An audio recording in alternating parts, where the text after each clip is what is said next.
This is Here's How, Ireland's political, social and current affairs podcast, presented by William Campbell.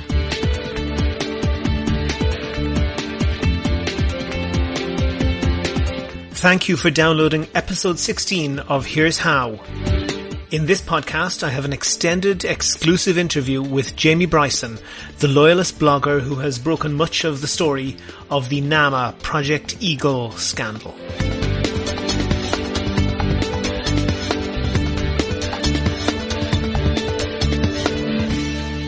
Here's How is Ireland's political, social and current affairs podcast. Make your view heard. Just dial 076 603 5060 and tell the world what you're thinking. Your voicemail may be included in the next podcast. You can find tips on recording your contribution and other ways to contact the show at here'show.ie/call. Volkswagen, after more than a year of saying that inaccurate emissions claims about their diesel cars in the United States were caused by a glitch, finally fessed up, but only after they were caught red-handed. They admitted that they had deliberately developed a sophisticated system which detected when a car was in an emissions test in something like the equivalent of the NCT. The detection system was in the software that controls the engine of the car, and it really was sophisticated. It monitored various inputs like the driving pattern, like how the car was being steered.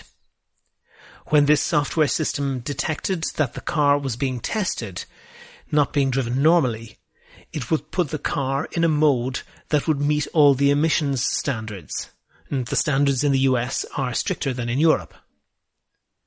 When the vehicle was being driven normally, the mode was changed, giving the car much better performance, particularly in acceleration, but also in fuel economy. But the emissions performance would be worse, much, much worse. In the case of some of the most dangerous emissions, nitrous oxides, the car in its normal driving mode would emit 40 times the legal limit. There are contradictory estimates out there, and of course you can't say that any one person died because of the emissions of one particular car, even one brand of car, but all of the estimates for the excess number of deaths caused by these excess emissions are in the many thousands. Needless to say, VW are in deep trouble over this. Already two of their other brands, Audi and the Czech brand Škoda, have been confirmed as doing the same thing. Switzerland has temporarily banned the sales of the cars affected. VW have confirmed that they were pulling the same trick in Europe. The US could, theoretically, fine VW up to $36,000 for each car fitted with the device, and there were millions of cars. The CEO of Volkswagen has resigned, and German prosecutors have opened a file on him with a view to putting him on trial. Make no mistake, this is an existential threat to the VW group. They could go out of business. They won't now be able to sell cars with this test cheating software, and they won't be able to sell cars without it either, because they don't remotely meet the emissions standards that are required in most parts of the world. Before the story broke, VW were quietly recalling cars, telling customers that they needed to do a minor service, and then changing the software so that the cars would meet the emission standards in normal driving. It's going to be hard to persuade all the other VW drivers, and now Audi and Škoda drivers too, to show up for a service that will significantly reduce their fuel economy and the driving performance of their cars. It's going to be just as hard to sell new cars like that. VW are going to have to very quickly develop new engines that meet the promises that they've been making about emissions and performance. That development process normally takes many years. What are they going to sell in the meantime? Now, this is being done to death in most of the media, and I don't want to rehash all of that, but there are a couple of points that I think are being missed. The first point is the claim that this may be the operation of some rogue manager or small division within VW, and that the people at the top are unfortunate fall guys who were let down by staff further down the ladder. Anyone who knows anything about software development knows that this project, developing the software to cheat the emissions tests, was a major effort. it would require a team to cooperate with different departments responsible for developing steering, engines, and other software teams. VW has a staff of 600,000. It's not a matter of just dropping around to the other guy's cubicle. You'd need to schedule meetings, do business plans, presentations to other departments. You'd need a development budget. And the software would have required extensive testing, with VW staff going out and making sure that it reduced the emissions when, and only when, it was being tested in a garage. VW uses an enterprise software system called SAP to run its business. Many Irish people will be familiar with using it in their workplace. It tracks the cost of all the resources needed to produce each car, controlling payments and staff scheduling and many other things. And this project would have to be tracked in SAP, so there's no chance it could have been done without a proper authorization number. Also, this scandal is bad for Germany in particular, but policing big car firms like this is supposed to be done by the EU, and they totally missed it. We found out about it because VW got caught in the US. Although the Americans shouldn't be too proud either, they only caught it because scientists from West Virginia University managed to win a funding grant to test cars in real-world conditions, and the Volkswagens failed horribly. And that happened more than a year ago. The two studies were published in May and October of 2014. It's taken until now for the US EPA to realize their significance. One big question that nobody is answering is, what are other car manufacturers up to? We don't know if they're up to the same tricks or similar ones, but there is evidence that they're up to no good. I contacted Professor Alistair Lewis of Wolfson Atmospheric Chemistry Laboratories at the University of York, who's an expert in this area. Unfortunately, he didn't have time to come on the podcast, but he did point me to one study, and I'll link to it on the webpage for this podcast. And what the study did was fairly simple. It takes the declared emissions from all the vehicles being driven in London, the study was done for London, and then it compared those declarations to the actual emissions that could be detected in the air. And they discovered that there's a huge disparity. The air contains almost double the toxic gases that were reported in the emissions of the vehicles that are actually on the roads. And this is serious. Professor Martin Williams of King's College London estimates that in the UK alone there are 5,800 premature deaths directly attributable to diesel fumes, and between 50 and 80% of those deaths are caused by the portion of the emissions that are above the legal limits. The other people that this is bad for are the anti-regulation fundamentalists. I'm not a big fan of intrusive regulation myself. Where customers can make decisions for themselves, then that seems the best option. But this scandal proves that huge multinationals with large workforces are capable of undertaking enormous criminal conspiracies and making them successful and keeping them secret and causing harm to their customers and to society. Individual customers could never have the resources to detect, let alone defend themselves from a crime like this. There are some fans of Austrian economists like Hayek and Mises who reject the notion of regulation altogether. Their solution is common law injury lawsuits. So in this case, every member of society would have had to individually sue every VW owner, and every VW owner would have to individually sue Volkswagen. That's not very realistic. The EU has a history of constantly extending its authority. It's time that they got better at doing the job they're supposed to be doing. Do you agree? Do you disagree? If you want your point of view heard, dial 076 603 5060 and leave a contribution for the show. The lines are open 24/7 and you can find tips on how to record a good contribution and other ways to contact the podcast at here'show.ie/call. On a Skype line from Belfast now, I'm joined by Jamie Bryson. Jamie Bryson is a loyalist blogger. He is also an anti-agreement activist. Jamie, you've changed tack a little bit and you're investigating in the NAMA affair with Project Eagle in Northern Ireland.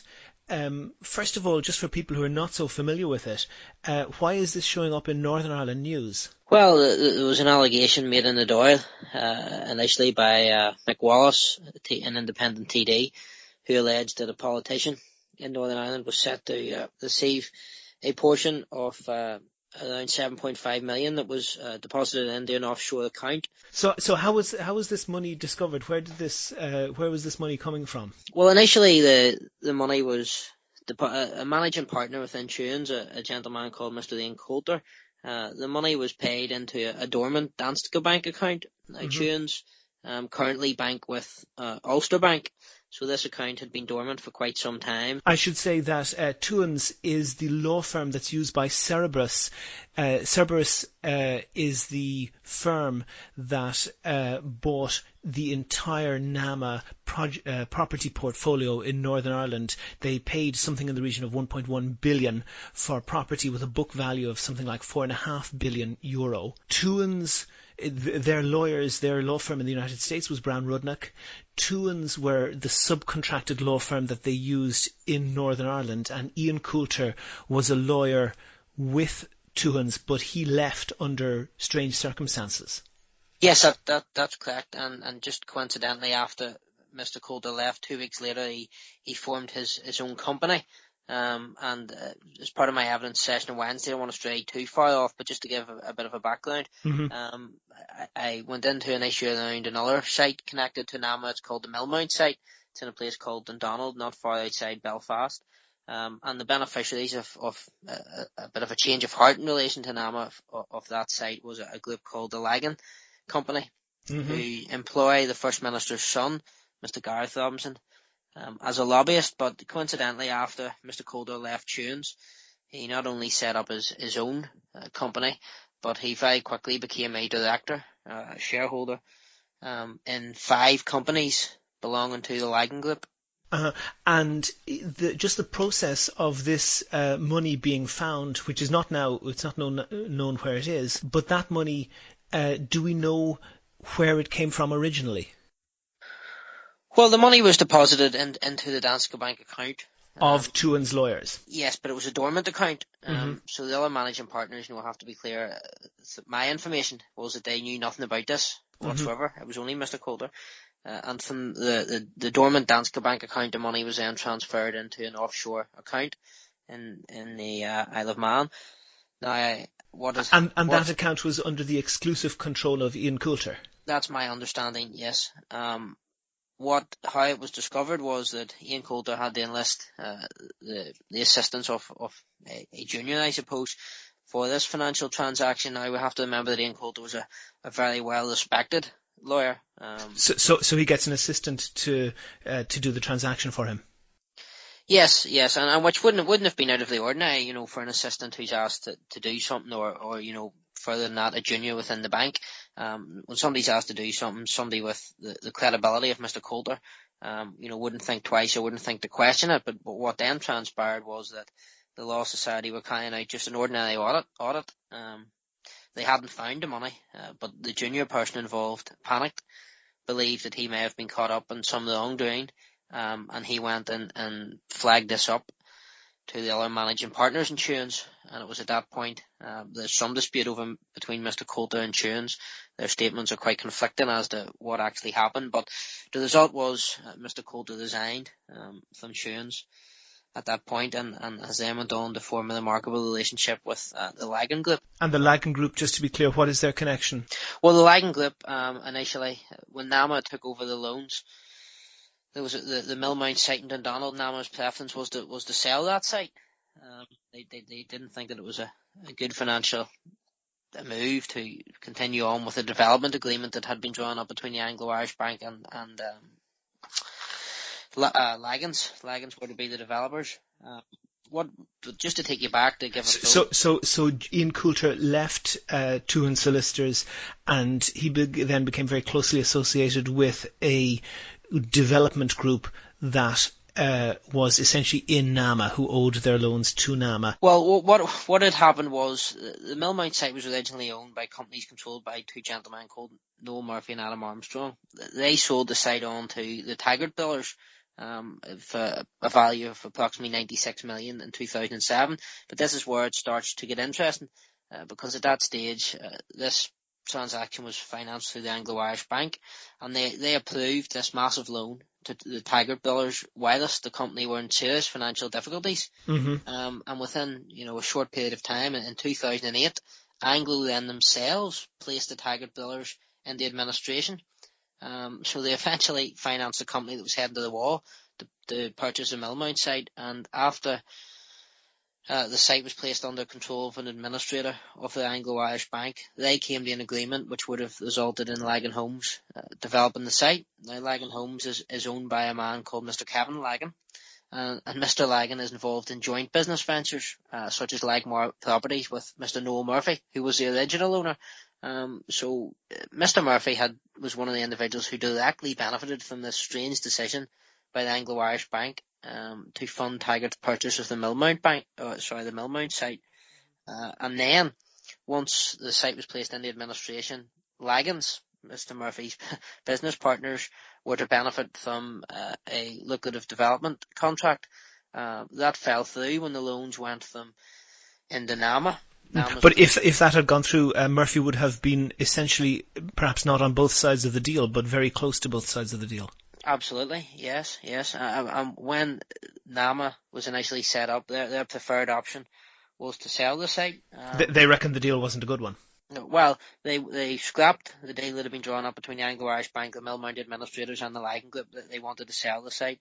At that stage, the DUP had issued numerous statements warning against a fire sale. They expressed concerns over how NAMA would handle the Northern Ireland loan portfolio. It was in this regard that Sammy Wilson, he would at the time have been in the Northern Ireland Assembly Finance Minister, a member of the Democratic Unionist Party, and Gareth Robinson, he is the son of the First Minister and was a councillor of the DUP.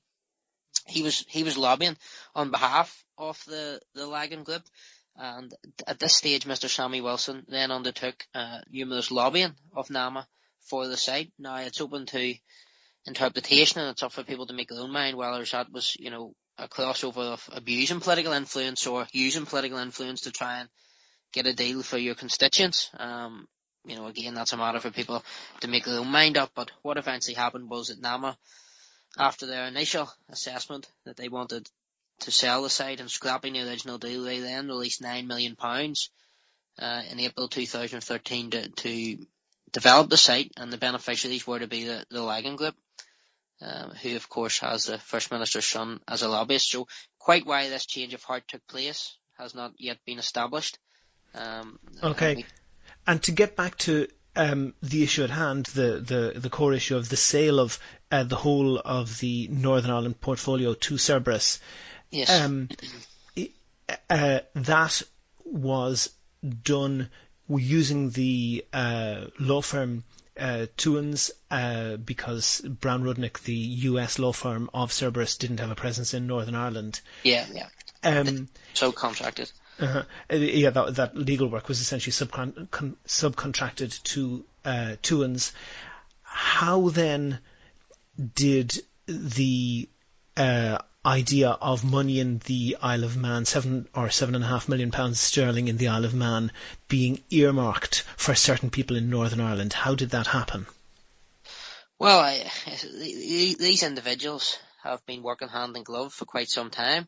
I assume that they saw some financial benefit, but you have to remember that before the sale of Project Eagle, Peter Robinson sent a memorandum of understanding to NAMA that was described by Mr. Frank Daly, the chairperson of NAMA, as a debtor's charter. He said NAMA would never have touched it. He was bemused I'm paraphrasing him at this stage, but he essentially said that he was confused and bemused as to why the First Minister would send this memorandum of understanding. He thought it was a debtor's charter and there's no way NAMA would have agreed to it. He essentially binned it.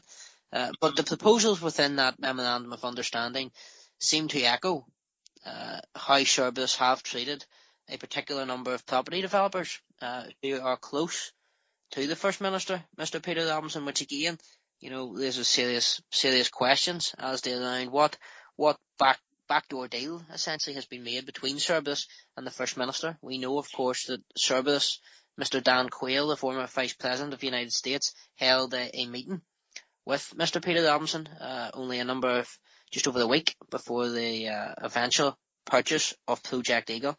Sinn Féin, it's the way the Northern Ireland Assembly works, is it's a joint ministry. Sinn Féin and OFM-DFM deny that they were aware of this meeting. OFM-DFM is the Office of the First Minister and the Deputy First Minister. Yeah, and essentially that it's a joint office, and everything has to be put in the diary and so on. This was, Sinn Féin contend, a secret meeting. It was not publicised, and to think that...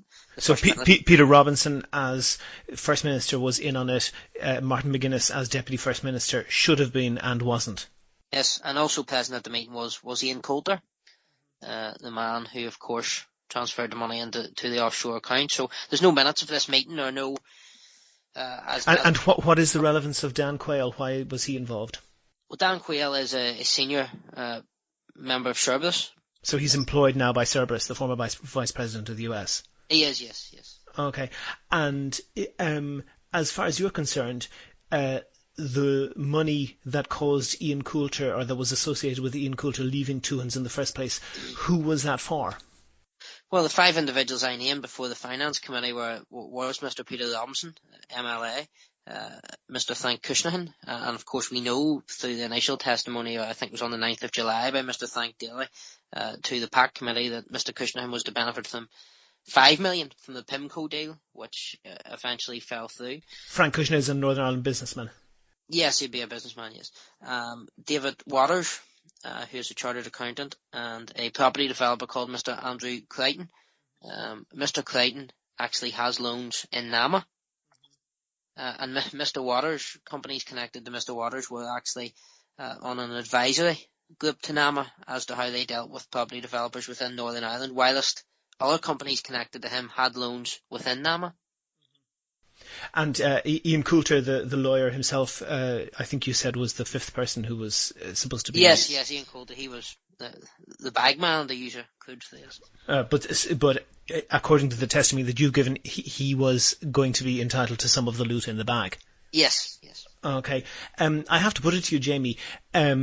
You're an anti-agreement unionist, loyalist. You have obviously a beef with the DUP and Peter Robinson in particular because they've gone into joint government. You also have a criminal conviction in relation to disorder with the flag protests. Wouldn't Peter Robinson say to you, well, you would say that, wouldn't you? It's easy for you to throw mud. Well, yeah, I just ask people to make their own minds up. I've provided the information and it's up to them, and I should say that the conviction in relation to the union flag protests was not a conviction connected to disorder. It was for what essentially amounts to jaywalking. So just to place that on the record, there was no convictions of being involved in any disorder or violence whatsoever. And the judge actually acknowledged that I had not been involved and had actually used any influence which I may have been perceived to have to ensure that protests remain peaceful and within the law, and the judge accepted that, so I should just place that on the record. That's fair enough. But yeah, it's a matter for Peter Robinson, but it's a matter essentially for the public to make their own mind up and the experts to look into this. I'm providing the information. I believe it's factual information. I can stand over the information, and I have made these allegations as I promised I would outside of the committee. Well, that's right. I was reading your Twitter feed. Yeah. You were essentially goading them to sue you. Yeah, well, I have made these allegations without privilege, and if they are so certain, why is there not legal letters falling through my door? Why am I not being sued? So I welcome any legal action that they would take, because I think it then will provide an opportunity to really get to the bottom of this. And the ironic thing is that if one of these individuals was to take legal action, then it would essentially draw them all in, because of course they're all party to this allegation, so they would all be liable to be brought forward, questioned, character, cross-examined on their character. We could request discovery of all communications between these individuals and other things. So it would make for a very interesting court case, which is perhaps why they haven't initiated legal action. And to be clear, all of the people who you've mentioned, not one of them has threatened you legally, or... No, there's been no legal threats made to me directly. But when I initially published an initial blog in early July, I think I published a blog at 11:15 in the evening, and by midnight the Democratic Unionist Party had issued a blanket threat to all media outlets that if anybody referenced the blog, anybody linked to it, or even mentioned the existence of it, that they would be subject to legal action, which the DUP would be initiating the next morning. And I think that's almost 4 months ago, and as yet no legal action they have initiated. This is the DUP for so long, and I think this is I think Newton Emerson, who would be a columnist with the Irish News, raised this issue the other day, is whereby the situation that has arisen with me has essentially bypassed libel laws and identified a loop in the libel laws, which is a very interesting debate which has come out of this and has been raised by a number of commentators, whereby quite often people such as the DUP and these powerful businessmen thought the threat of legal action was enough to send people running into the cupboard, and that's how things were, in my mind, covered up for so long, some of these dodgy deals, and how they became so confident and got away with what they could get away with was because they thought a mere letter from a solicitor with a high profile such as Mr. Paul Tweed, and people would be hiding under the bed. And I think when it comes to me and when it comes to Mick Wallace, they've come up against two people who has essentially said, we don't care about Paul Tweed, we don't care about the legal letters, go ahead. That may be the case. Listen, Jamie, I want to ask just on the ground, do you have any specific examples of how this influence is working, of how people who are developers or any other people are being treated by Cerberus? Absolutely. And the example I gave the other day, and I think I'll give the example again, of an individual, Mr. Paddy Kearney. His companies would have been a company called PBN and Kilmona Holdings Limited. These are his accounts. Anybody can go and get a hold of them and look at them themselves to confirm what I am saying. But in the Mr. Kearney's accounts for the year to 30th of June 14 showed a loss of 216 million. It was one of the biggest losses ever recorded by a Northern Ireland company, and the company also had a shareholders deficit of 223 million. Therefore, essentially was trading unlawfully, and as I pointed out the other day, the auditors couldn't really stand over the accounts. When you're saying this, that the company appeared to be insolvent, and it's a duty of a director to liquidate the company, essentially, if that's the case. It appeared so, and that's certainly what the accounts would reflect. But on June 30th, the company actually owed the banks, this is June 30th, 2014, the company owed the banks 334 million. Now, in the majority of cases, the borrowers, which at this time was Cerberus, would have appointed an administrator. The lenders, you mean? Yes, the lenders would have appointed an administrator and sell the assets and pay the proceeds to the banks and get back whatever money you can. Yeah. But Cerberus took a remarkably different view in relation to Mr. Kearney and wrote off in excess of 224 million, which meant that the company only had to repay the lender in and around a figure of 110 million. And when the audited accounts will back this up. So this can then be contrasted with companies such as Mr. Gareth Graham, whose loans were always paid on time. And I don't want to stray too far into Mr. Graham as an example because he has an ongoing civil case in relation, and I wouldn't want to prejudice that. But, I can also point out. Well, what was Mr. Graham's position? Was he as badly off as Paddy Kearney? Oh, absolutely not. Absolutely not. Mr. Graham, he alleges, and he has said that he had never missed a loan repayment. His companies were in good financial shape, and essentially Cerberus just come in and wiped them out. But if we look at how Mr. Kearney was treated... Well, no, when you say wiped him out, what was the mechanism of that? Well, I think they looked... Now, I'd have to go back and check a transcript for Mr. Graham's evidence, but I think they requested 30 million and around that figure to be provided within 24 to 48 hours, and they basically just made the situation unworkable for the man. So they basically called in the loan and said you have to pay off the whole thing instantly? Yeah, and again, it'd be worth checking. Mr. Graham gave testimony to the finance committee, so all the exact figures, I am only paraphrasing from memory, the figures at Mr. Graham, so don't take them precise figures as read. It would be better. I understand. To read the transcript. But Mr. Kearney's loans were refinanced through a company called Jeffrey's Loans Corp. Mm-hmm. And there was another company called Mr. John Muscally. He owned 10 Square Hotel and other places, and They stated in the statement of administrators for Mr. Muscali, they stated that the company was unable to meet its debts. Mr. Muscali only had debts of 3 million. And when we contrast this 3 million vis-a-vis 334 million, it's quite remarkable. And do you have any evidence that of the reason as to why Paddy Kearney might have got preferable treatment? Well, I believe Mr. Kearney got preferable treatment due to his relationship with the First Minister, Mr. Peter Robinson, and a backroom deal that was done by Cerberus. And I believe the treatment of Mr. Kearney echoes proposals that were put into that memorandum of understanding that Mr. Robinson sent to NAMA, which was ultimately discarded by NAMA. But just one point which is very interesting, that how Mr. Muscali has been made to suffer with his 3 million of debts, vis-a-vis 334 million of Paddy Kearney.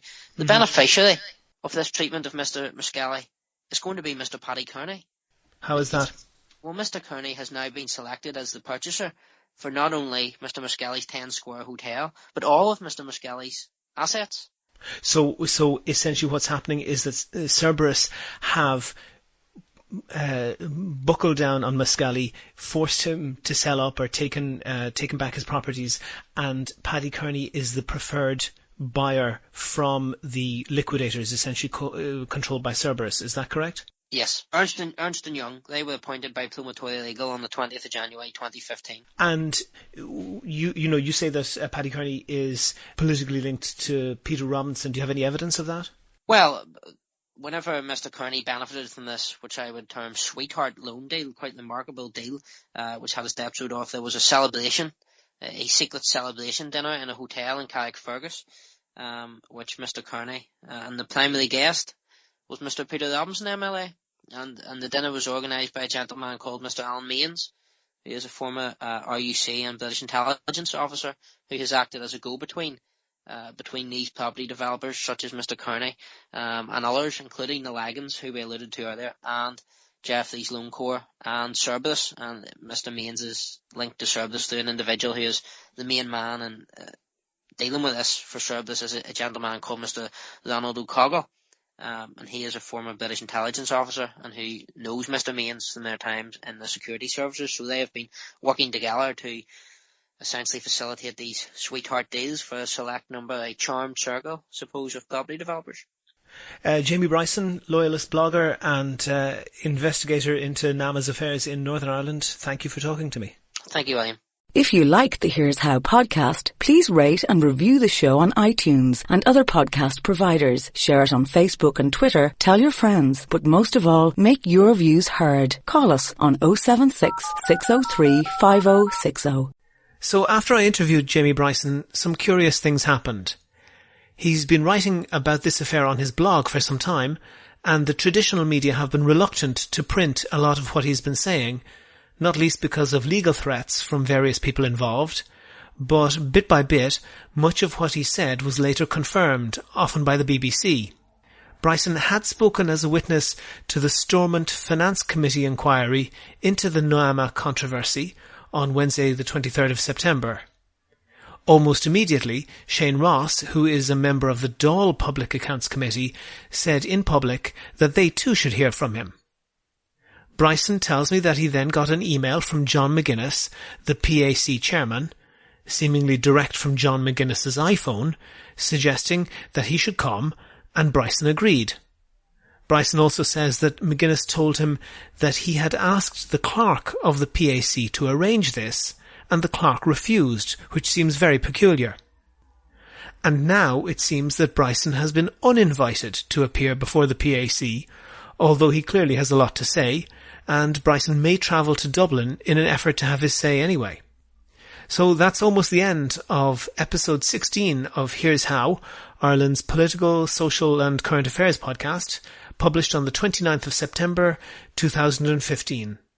References for everything that I mentioned in the show are listed in this episode's page on the here'show.ie website. If you can think of a topic or want to suggest someone to include, and that could be you, then let me know. If you like the podcast, please go on iTunes and write a nice review. Also, please like the show on Facebook, please follow @Here's How Podcast on Twitter, and of course, subscribe to the show. You can use iTunes, Stitcher, TuneIn Radio, or any other podcast app or software.